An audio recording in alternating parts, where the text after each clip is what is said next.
बाजार से अपने होने वाले बाबू के लिए खिलौने खरीद कर लाता हूँ। अरे इसने अभी अभी लात मारा।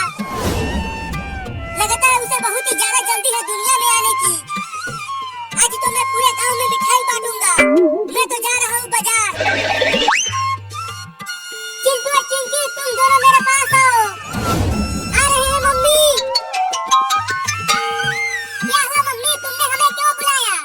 मैंने इसलिए बुलाया कि अब तुम दोनों का एक और छोटा भाई आने वाला है। छोटा भाई अमेरिका से आएगा क्या? तू तो बहुत ही बुड़बक है रे चिंटुआ। अरे चिंटू और चिंकी, मेरे पेट में बहुत तेज दर्द होने लगा है। जल्दी अपने पापा को बुलाओ। लेकिन पापा तो बाहर चले गए। अब तक तो वो बहुत ही दूर चले गए होंगे। तो फिर जल्दी मुझे हॉस्पिटल लेकर चलो। बहुत तेज दर्द हो रहा है। लगता है मैं नहीं बच पाऊंगी। नहीं ऐसा मत बोलो मम्मी, हम आपको कुछ नहीं होने देंगे। रुको मम्मी, मैं गाड़ी लेकर आता हूँ। चिंकिया, लगता है अब तुम्हारा बाबू आने ही वाला है। जल्दी मुझे डॉक्टर के पास लेकर चलो। थोड़ी देर रुक जा मम्मी, चिंटू को गाड़ी लेकर आ जाने दो। उसके बाद हम आपको हॉस्पिटल लेकर जाएंगे। अब कहाँ से गाड़ी लेकर आऊं? अरे वो कार वाले भैया, रुक जाओ, मम्मी को हॉस्पिटल लेकर जाना है। अरे रुक जा बे कमीना कार वाला। चला गया कमीना, अब क्या करूं?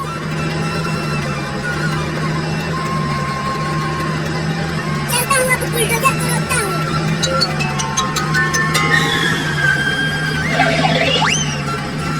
अरे रुक जा बुलडोजर वाले भैया। अरे वो छोटा लड़का बीच रोड पर क्या कर रहा है? अरे वो लड़का, चलो आगे से हटो, नहीं तो तुम बुलडोजर से गुजर जाओगे। अरे ये बुलडोजर वाला भी नहीं रुक रहा, अब क्या करूं? आइडिया। अरे हट जा ना, मैं नहर की खुदाई करने जा रहा हूँ, देर हो जाएगा, जल्दी हट जा। ये देखो नीचे पैसा पड़ा हुआ है, क्या ये तुम्हारा पैसा है? यह पैसा? अरे हाँ हाँ, वो मेरा ही पैसा है, तुम मत लेना, मैं लूंगा उसे।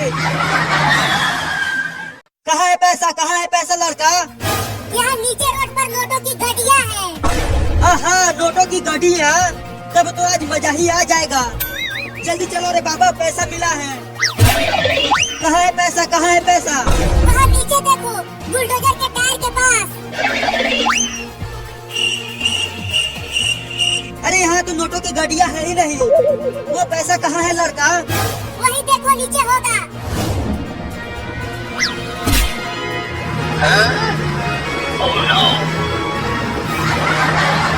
अरे ये बुलडोजर कैसे चलने लगा? मिला पैसा। अरे रुक जा कमीना लड़का, मुझे उल्लू बनाकर मेरा बुलडोजर लेकर भाग रहा है। बाद में लौटा दूंगा बुलडोजर को। मेरा बुलडोजर लेकर भाग गया कमीना लड़का, अब नहर की खुदाई कैसे करूंगा?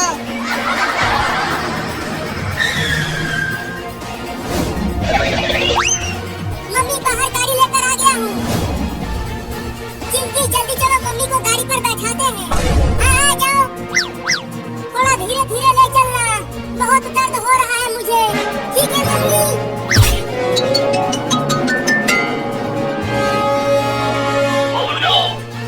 अरे चिंटू, तू तो बोल रहा था कि तूने गाड़ी लाया है, लेकिन ये तो बुलडोजर है। बहुत कोशिश के बाद बस यही मिला, तो ले आया इसे। चलो अब इसी में, चलो अब चलते हैं। अरे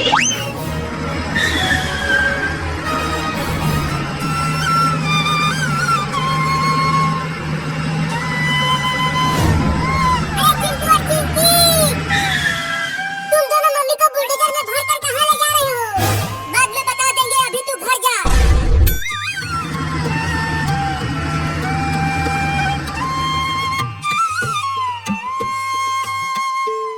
चलो तुम दोनों बाहर जाओ। अंदर नहीं रह सकते क्या डॉक्टर? बाहर जाओ और इंतजार करो। कहाँ जाते हैं? चिंटू लड़का होगा या लड़की, मुझे क्या पता क्या होगा। आ गया बाबू के रोने की आवाज। सुना चिंकी, वो रो रहा है। मुझे तो बस उसका बीवी लड़का हुआ है। क्या? तुम इसको सीधा पकड़ो, मैं टीका लगा देता हूँ। कस के पकड़े रहना, मैं इंजेक्शन लगाने जा रहा हूँ।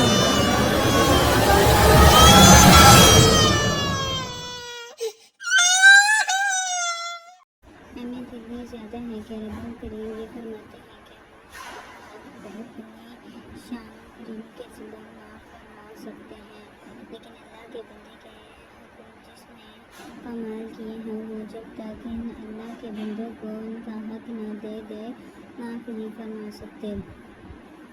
जिस तरह वालिदैन के हक़ में ऐसे ही शोहर का बीवी पर और बीवी का शोहर पर हक़ है। कुरान करीम ने इस मामले में दोनों के हक़ाइक़ को यकसा करार दिया है,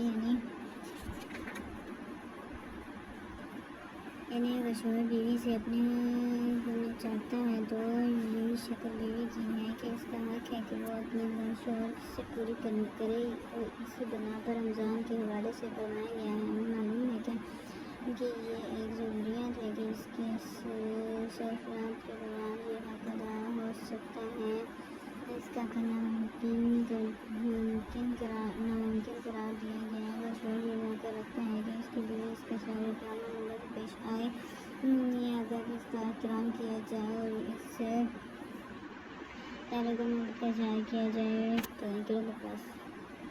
तो इसके हिदायत में ये बात भी शामिल है कि इसको अपने आमदाद किया जाए कि इसके नाम तारीख भेजी जाए, इसके साथ इस ताल्लुक़ को मजबूत किया जाए जिसके बारे में हदीस में फरमाया गया है कि अगर एक शख्स का पड़ोसी भूखा सोता है तो ये इसके ईमान न होने की अलामत है। गोया ईमान की अलामत ये है कि हमें ये मालूम हो कि हमारा पड़ोसी किस हालत में है। ये हक़ जो पड़ोसी का है रोज़े के दौरान और बढ़ जाता है, क्योंकि रोज़ा वो शरई हासिल कोशिश है जिसमें हम अल्लाह ताला के दिए हुए कमाल को दर्जा कमाल नाफिज करना चाहते हैं। जायज़ लेकर देखने की ज़रूरत है कि हमारा रोज़मर्रा का तर्ज़ अमल किया गया काफ़ी अलविदा। हमने अपने रोज़मर्रा के मामलात में अपने पड़ोसियों को अहमियत देते हैं ताकि ये पड़ोसी का रोज़े के दौरान वो बढ़ जाता है, क्योंकि रोज़ा और शरई कोशिश ये है कि हम अल्लाह ताला के दिए हुए कमाल को दर्जा कमाल नाफिज करना चाहते हैं। जायज़ लेकर देखने की ज़रूरत है कि हमारा रोज़मर्रा का तर्ज़ अमल क्या है। काफ़ी बूढ़े हम अपने रोज़मर्रा के मामलात में अपने पड़ोसियों की अहमियत देते हैं। क्या हम जानते हैं कि हमारे पड़ोसी में जो लोग बस रहे हैं उनके हालात क्या हैं। हम दूर से ये देख कर एक शख्स सुबह 8 बजे या 7 बजे अपने घर से निकलता है, अच्छे खलूस के पास में मजलूस है, दफ्तर में दफ्तर की तरफ जा रहा होगा, ये फैसला नहीं कर सकते वो किन मसाइल मुश्किलात में मुब्तला है, इसकी ज़रूरियात क्या है। जब तक इससे करीबी ताल्लुकात काम ना करें हम इसके बारे में ना कोई अंदाज़ा नहीं हो सकता। रमज़ान के दौरान एक पड़ोसी को अपने यहाँ मुतलक़ करना या इसके यहाँ अफ्तारी भेजना इसके हुकूमत की मुकम्मल अदायगी नहीं कहा जा सकता। ये तमाज़ एक तारुफ नहीं कहा जा सकता है। इसके साथ में बात कर अंदाज़ा हो सकता है कि हम इसकी किस तरह मदद कर सकते हैं। रमज़ान के अलावा भी अगर घर में कोई ख़ास खाने की चीज़ तैयार की गई हो और पड़ोसी के यहाँ इसका हिस्सा भी भेज दिया जाए तो यह क़ुव्वत मोहब्बत बढ़ने का एक अच्छा ज़रिया बन सकता है। इंसान माशरे में इख्लाफ़ एक फितरी चीज़ है, लेकिन अगर इख्लाफ़ बदकलामी और गाली गलौज की शक्ल इख्तियार की जाए तो दिल में हमें इसकी इजाज़त नहीं देता। रोज़ में ख़ुसूसन अगर कोई शख्स हमारे हाथ पर डाका डाले और हमसे बदकलामी या झगड़ा करे तो सही इस्लामी तरीका इसकी तालीम नबी करीम सल्लल्लाहु अलैहि वसल्लम ने हमें दी है। वो ये है कि सिर्फ ये कहकर मैं रोज़े से कोई बात को ख़त्म कर दिया जाएगा, गोया कि इस के बावजूद के बात के बदले बात कही जा सके। हदीस में हिदायत की गई है कि बजाय जवाब देने के हक़ को इस्तेमाल करने के सिर्फ ये कह दिया जाए कि मैं रोज़े से हूँ। इस तरह आप जाने ये पैगाम जाएगा कि सलाहियत के बावजूद जवाब नहीं दिया जा रहा और दूसरी जानब दूसरा फ़र्द को अंदाज़ा होगा कि उसने एक बड़ी बात कहकर गलती की है। इस्लाम चाहता है कि जो किसी पर ज़्यादती करे इसका जवाब वैसे ही गलत करके नहीं बल्कि भलाई से दिया जाए। अगर गौर किया जाए तो गफूर रहीम का ये पैगाम माशरा से इख्तिलाफ, दुश्मनी और हक़ तलफ़ी के ख़ात्मे में अहम किरदार अदा कर सकता है। इस भलाई पर रमज़ान में अमल किया जाए तो इसके अजर में 70 गुना बल्कि इससे ज़्यादा इजाफ़ा हो सकता है। मछली के अंदर एक छोटी सी भलाई और खैर का करना ऐसा ही है जैसे एक छोटे से पौधे को लगाया जाए, इसके जड़ आहिस्ता आहिस्ता गहरी होती जाए और इसका तना इतना मजबूत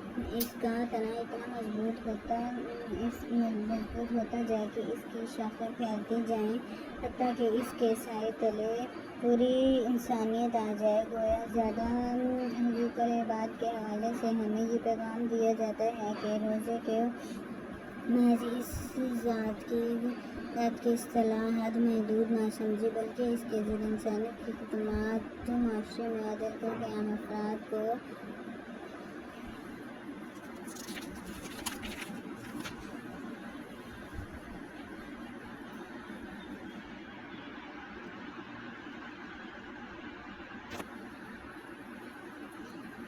ज़रूरत की फराहमी के साथ अख़ुवत भाईचारे के रिश्ते को उसवार करने का ज़रिया बनाए। रोज़े के हवाले से ये बात भी ज़हन में रखनी चाहिए कि हुक़ूक़-उल-इबाद का मामला अल्लाह से कम नहीं है। ये तो मुमकिन है कि अल्लाह के हुक़ूक़ में कोई कमी रह गई हो जिसे वो अपनी अज़ीम रहमत की बिना पर माफ़ फरमा दिया जाए, इसका हिसाब ना करें। मसलन अल्लाह ताला का ये हक़ है कि बंदा इसका शुक्र अदा करते हुए आने सुबह इसके घर में हाजिर हो, इसकी बंदगी का इजहार करे, इसके सामने सिराताब को झुका दे। लेकिन किसी बिना पर एक शख्स अल्लाह ताला के पास हुकूक अदायगी ना कर सका तो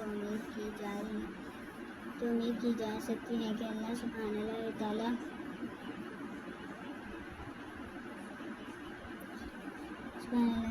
जो रहमान करीम है और हर मामले में अपने बंदों से दरगुजर मोहब्बत फरमाता है। इस महसूस करीम से अगर चाहे तो इस शख्स के साथ गफूर दरगुजर काम लेकर लेकिन हुक़ूक़-उल-इबाद की इतनी अहमियत है कि जब तक इसके ख़ुसूसी तौर पर अदा ना किया जाए, ये वो फ़र्द जिसके हक़ूक़ को पामाल किया जाए, खुद माफ़ ना किया जाए, अल्लाह ताला भी ऐसे फ़र्द को माफ़ नहीं फरमाता। रोज़ेदार इबादत के ज़रिए हमें ये सिखाता है कि हम किस तरह से अल्लाह ताला की बंदगी करते हैं। अल्लाह ताला के बंदों के हुकूक़ की अदायगी अदल व इंसाफ़ की बुनियाद पर ईमानदारी के साथ, मोहब्बत और तवज्जो के साथ, अख़ुवत की बुनियाद पर अदा करते हुए एक मिसाली मुआशरा तमीर कर सकते हैं जो अमन को गवाह हो।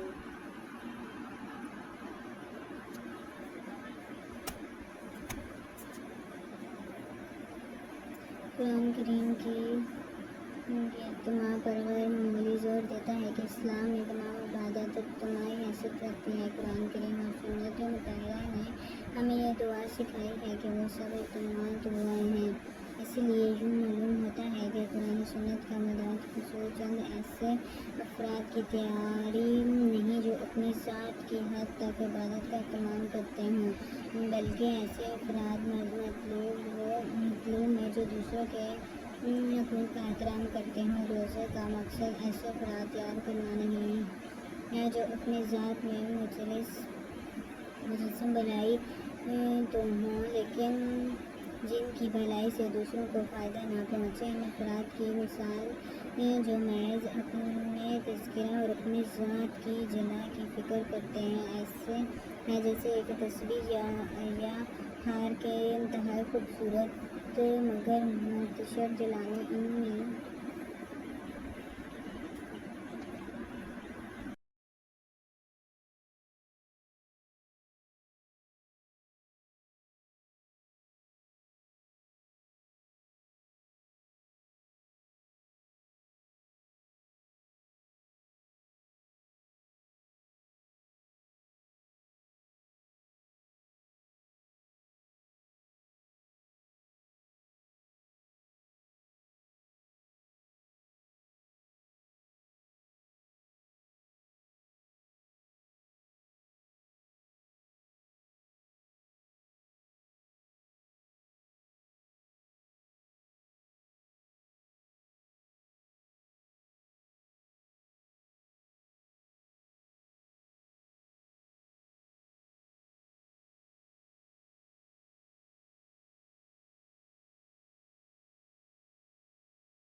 तुम बहुत ही बढ़िया गाड़ी चला रहे हो बाबू, बस ऐसे ही चलाते रहो।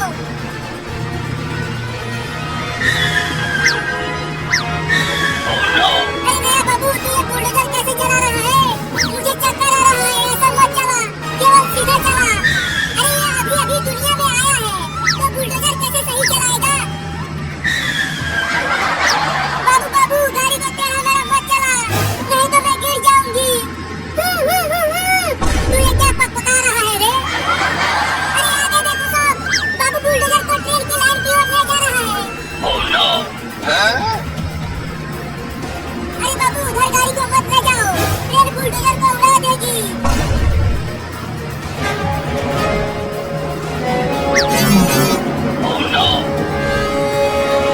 अभी देखो, अभी बुलडोजर को ट्रेन की लाइन पर ही चलाने लगा। अब तो पक्का ट्रेन हम सबको ठोकेगी। बाबू बाबू, बुलडोजर को रोड पर चलाओ, ट्रेन की लाइन पर नहीं। तू ये क्या बोल रहा है बाबू? आगे क्या है आगे?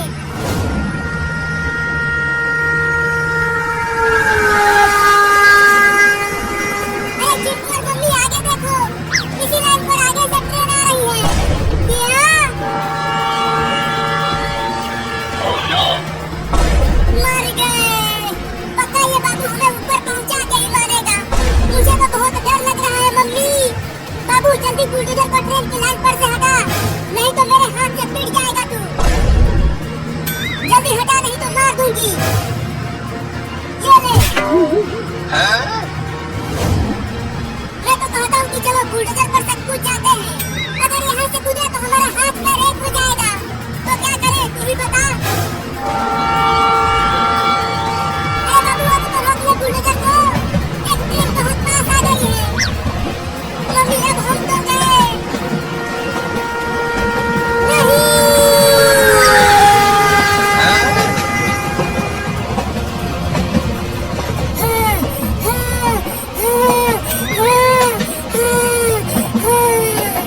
अरे चिंटू, तू कहाँ क्यों रहा है?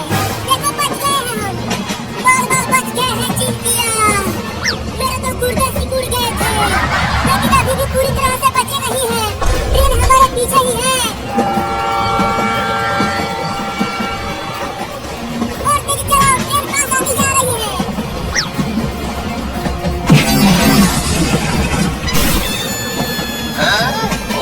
अरे दादा, मर गया। मम्मी कहाँ हो? बहुत चोट लगी है मुझे। मैं यहाँ हूँ, लेकिन बाबू कहाँ है? वो तो कहीं नहीं दिख रहा।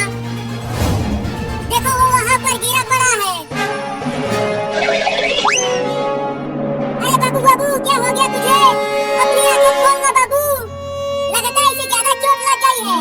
जल्दी चलो, डॉक्टर के पास लेकर चलते हैं इसे। हाँ जल्दी चलो, मैं अपने बाबू को कुछ भी नहीं होने दूंगी। मैंने इंजेक्शन लगा दिया है, लेकिन इसे बहुत चोट लगी है, तो ये इतना जल्दी ठीक नहीं हो पाएगा। तो कब तक ठीक होगा? मुझे नहीं पता, लेकिन मैं पूरी कोशिश करूंगा कि ये ठीक हो जाए।